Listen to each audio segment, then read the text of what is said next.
বিএনপির প্রতিষ্ঠাতা চেয়ারম্যান, সাবেক রাষ্ট্রপতি, বহুদলীয় গণতন্ত্রের প্রবক্তা, যে নেতার আদর্শে আমরা আদর্শান্বিত, যে নেতাকে অনুসরণ করে আমরা রাজনীতি করি, আমরা দেশ শাসন করি, আমরা পাখন্দিয়া শাসন করি।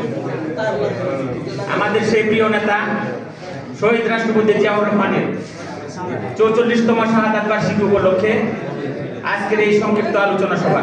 পাখন্দিয়া কঠিয়াদীর গণমানুষের নেতা অ্যাডভোকেট জালাল ভাই সহ উপজেলা বিএনপির সিনিয়র নেতৃবৃন্দ, পৌর বিএনপির সিনিয়র নেতৃবৃন্দ, 9টি ইউনিয়ন থেকে আগত বিভিন্ন পর্যায়ের নেতৃবৃন্দ, পৌরসভার 9টি ওয়ার্ড থেকে আগত নেতৃবৃন্দ, বিভিন্ন অঙ্গ সংগঠন সহ সকল নেতৃবৃন্দ আজকে ঐক্যবদ্ধ।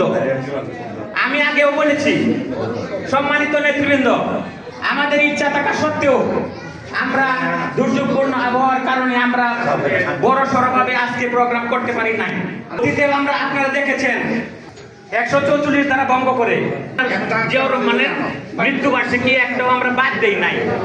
এইবারও আমরা ইচ্ছা থাকা সত্ত্বেও আপনাদেরকে আজকে কষ্ট দিয়েছি, আমরা বসতে দিতে পারি নাই।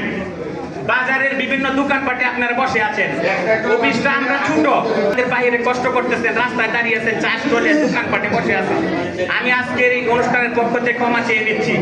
আমি অনুরোধ করবো জালাল ভাইয়ের বক্তব্য শুনে সামান্য সংখ্যক নেতৃবৃন্দের জন্য, আমাদের ত্যাগী নেতা কর্মীদের জন্য সামান্য একটা উপহারের ব্যবস্থা করেছি।